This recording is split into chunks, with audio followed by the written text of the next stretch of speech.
के jail trial की समाअत बगैर कार्रवाई मुलतवी हो गई।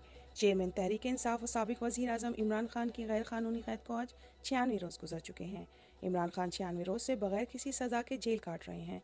पहले इन पर जाली तोशाखाना केस बनाया गया और फिर अदम एतमाद तहरीक के तमाम किरदारों को बचाने के लिए साइफर केस बना दिया गया। साइफर केस इतना जाली है कि ओपन कोर्ट में इसका ट्रायल जग हसाई की वजह से नहीं किया जा रहा। इसी सिलसिले में आज अडियाला जेल में गैर कानूनी समाअत हुई, जो बगैर कार्रवाई 14 नवंबर तक मुलतवी कर दी गई। साइफर केस की intra court appeal Islamabad high court और जमानत की दरख्वास्त सुप्रीम कोर्ट में भी दायर है।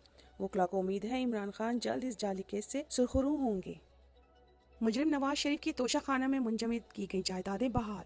एक तरफ चेयरमैन इमरान खान की तोशाखाना केस में तमाम क़वायद और ज़वाबित पूरे करने और घड़ी की आधी कीमत अदा करने के बावजूद सज़ा दी गई। दूसरी तरफ तोशाखाना से मनपसंद कीमत देकर गाड़ियां ले जाने वाले नवाज शरीफ को कोई पूछने वाला नहीं, बल्कि जो एहतसाब अदालत ने पहले मुजरिम नवाज शरीफ की जायदादें जब्त की थी वो भी वापस कर दी गई। कौम देख रही है कि हकीकी आज़ादी के लिए लड़ने वाले लीडर के लिए जेल और ज़मीर का सौदा करके वापस आने वाले के लिए अदालतों के जरिए नवाज़शात की जा रही हैं। 6 माह गुजर जाने के बावजूद 9 मई के एक कैदी के खिलाफ पुलिस चालान पेश ना कर सकी। 9 मई के मुकदमात को आज 6 माह मुकम्मल हो गए। अब तक किसी एक मुकदमे में ट्रायल शुरू नहीं हो सका। लाहौर, रावलपिंडी, फैसलाबाद, मियांवाली समेत दीगर शहरों में दर्ज 80% से ज़्यादा मुकदमात के चालान ताहाल नामुकम्मल हैं। चंद मुकदमात के तफ्तीशी और मुकदमा मुद्दईयों का कहना है कि हमारा फोकस बार बार गिरफ्तारियों पर है। जब तफ्तीश मुकम्मल होती तो आला अफसरान के अहकामात पर नई दिफात शामिल की जाती हैं। शहादतें भी नाकाफ़ी हैं, जिसके बायस चालान नामुकम्मल हैं। चालान मुकम्मल करने के लिए 14 से 17 रोज़ की मोहलत कानून देता है। इसके बाद पुलिस के खिलाफ अदालत तौहीन अदालत की कार्रवाई शुरू करती है, मगर 6 माह गुजरने के बाद अब तक किसी एक पुलिस वाले के खिलाफ तौहीन अदालत की कार्रवाई शुरू नहीं हो सकी।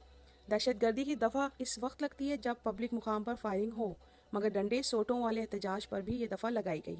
तफ्तीशी अफसरान का कहना है कि चालान मुकम्मल ना करने की वजह प्रेस कॉन्फ्रेंस का टाइम देना भी है। चालान के बाद जेल ट्रायल बेशतर मुकदमात में 15 दिन में मुकम्मल हो जाना है, जिसके बायस बेशतर लोग रिहा होंगे, क्योंकि अब तक वो कानूनी तौर पर 1 साल की सज़ा पूरी कर चुके हैं। बेशतर ने बरी होना और कुछ को मामूली सज़ा होनी जो वो पूरी कर चुके हैं। यही वजह है कि मुकदमात के चालान पेश नहीं हो रहे। यहाँ पुलिस के साथ अदालतें सबसे बड़ी मुजरिम हैं जो चालान मुकम्मल ना होने पर खामोश हैं। पाकिस्तान तहरीक इंसाफ के मरकजी additional secretary general Ali Nawaz Awan के जबरी अगवा का मामला। पार्टी के मरकजी वकील रहनुमा डॉक्टर बाबर अवान ने अली नवाज अवान की बाजियाबी और उन्हें अदालत में पेश करने के लिए दरख्वास्त पेशावर हाई कोर्ट के एबटाबाद बेंच में जमा करवा दी। दरख्वास्त पर समाअत 13 नवंबर बरोज़ पीर को होगी। मुकदमे में रिजवान अख्तर अवान एडवोकेट, आमना अली एडवोकेट, सरदार मसरूफ एडवोकेट, अतीकुर रहमान एडवोकेट और बैरिस्टर अब्दुल्ला बाबर अवान भी डॉक्टर बाबर अवान की मावन करेंगे। हमें काफ़ी उम्मीद है कि अदलिया अली नवाज अवान की फौरी बाजियाबी के लिए मौसर कार्रवाई करेगी। परवेज़ इलाही को अडियाला जेल में बी क्लास ना मिलने के खिलाफ दायर दरख्वास्त पर समाअत। दरख्वास्त पर समाअत हाई कोर्ट रावलपिंडी बेंच के जस्टिस सदाकत अली खान ने समाअत की।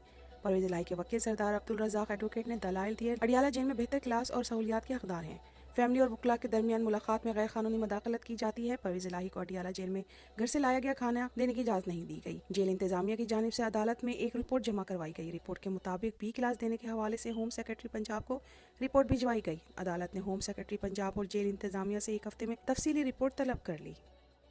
मेरी ज़बान मेरी मिल्कियत है, किसी की जागीर नहीं। 6 माह से गैर कानूनी तौर पर कैद सनम जावेद ने जेल से ख़त लिखा है, जिसने सवाल उठाया है क्या ताकत के ज़ोर पर पार्टियां ख़त्म की जा सकती हैं या किसी के दिल में ज़बरदस्ती एहतराम निकाला जा सकता है। हमारी तरबियत पर सवाल करने वालों ने मुल्क के 70 साल साबिक वज़ीर आज़म को धक्के देने वालों की तरबियत पर सवाल क्यों नहीं किया? एहतजाज पे क्यों गए? हमसे ये पूछने वालों ने ये पूछा कि घरों में दीवारें पलांगने का रिवाज किसने डाला? ये कैसा आज़ाद मुल्क है जहाँ अपनी मर्ज़ी से बात करने की भी इजाज़त नहीं। मेरी ज़बान मेरी मिल्कियत है, किसी की जागीर नहीं। बिलावल के झंडे लगवाने के लिए पाकिस्तान का परचम उतार दिया गया। बिलावल का 13 तारीख को मुट्ठी में जलसे के हवाले से मुट्ठी में पाकिस्तान के झंडे उतार के फेंके गए और पाकिस्तान के परचम की जगह पीपल्स पार्टी के झंडे लगाए जा रहे हैं। सरकारी वसाइल का बेतरीक़ इस्तेमाल। हुकूमती ओहदे जूते की नोक पर, इमरान खान से वफा तब्दील नहीं करूंगा। तर्जुमान इंसाफ लॉयर रिफॉर्म मशाल यूसुफजई ने अपने ट्वीट में बताया, हमारे ILF के पेशावर डिवीज़न के सदर और खैबर पख्तूनख्वा बार कौंसिल के मेंबर नुमान काका खेल साहब को एडवोकेट जनरल ऑफिस में additional advocate general Khyber Pakhtunkhwa के ओहदे की ऑफ़र की गई और सीधा नोटिफिकेशन इनको दिया गया, लेकिन वो नौशहरा में वर्कर्स का पुरसाने हाल थे اس پوسٹ کی تنخواہ 6 سے 7 لاکھ سے زیادہ ہیں اور مرات الگ، اور اگر قابل ہو تو ہائی کورٹ کے جج بھی لگ جاتے ہیں آپ۔ بدلے میں ان سے کہا گیا کہ آپ عمران خان سے اپنی وفاداری تبدیل کر لیں، لیکن انہوں نے اس عہدے کو جوتے کی نوک پہ رکھ کے ٹھکرا دیا کہ وفاداری صرف عمران خان کی ہے۔ عہدوں پہ بکنے والے اور لوگ تھے جو چلے گئے۔ میں تحریک انصاف کا ادنیٰ ورکر ہوں اور اس ملک میں رول آف لا اور حقیقی آزادی کے لیے کھل کر عمران خان کا ساتھ دوں گا۔ نگراں حکومت کی نمائندگی نون لیگ کے احسن اقبال کس حیثیت سے کر رہے ہیں؟ چین میں ہونے والی BRI کانفرنس میں پاکستان کی نمائندگی احسن اقبال اور مشاہد حسین کر رہے ہیں۔ کیا نگراں حکومت نے باقاعدہ طور پر نون لیگ کے حوالے انتظامی معاملات کر دیے ہیں؟ نگراں حکومت نہ صرف غیر آئینی ہو چکی ہے بلکہ اس کی ایک جانبداری بھی مکمل کھل کر سامنے آ گئی ہے۔ سپریم کورٹ اور الیکشن کمیشن کب نوٹس لیں گے؟ غریبوں کے لیے پناہ گاہیں بنانے والا آج خود غیر قانونی طور پر قید۔ آج سے ٹھیک 5 سال پہلے چیئرمین عمران خان نے پہلے احساس پناہ گاہ کی بنیاد رکھی تھی۔ یہ عمران خان کی سیاست کے ایک اہم ترین پہلو انسانیت کی عملی مثال تھی۔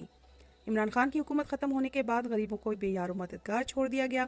عمران خان کے شروع کردہ کئی منصوبے بند کر دیے گئے۔ غریب قوم کے لیے آٹا مزید مہنگا کر دیا گیا۔ آٹے کی قیمت میں مزید اضافہ ہو گیا۔ 20 کلو آٹے کا تھیلا 100 سے 150 روپے تک مہنگا ہو گیا۔ قیمت 2800 روپے ہو گئی ہے۔ فائن آٹے کا 20 کلو تھیلا 100 روپے مہنگا کر کے قیمت 2900 روپے مقرر کر دی ہے۔ رواں مالی سال کی پہلی سہ ماہی میں ایڈجسٹمنٹ کی مد میں کے الیکٹرک سمیت دیگر صارفین کے لیے بجلی مزید مہنگی ہونے کا امکان ہے۔ تفصیلات کے مطابق کراچی سمیت ملک بھر میں بجلی مہنگی ہونے کا امکان ظاہر کیا گیا ہے۔ ڈسکوز نے صارفین پر 22 ارب 56 کروڑ روپے کا اضافی بوجھ منتقل کرنے کی درخواست کر رکھی ہے۔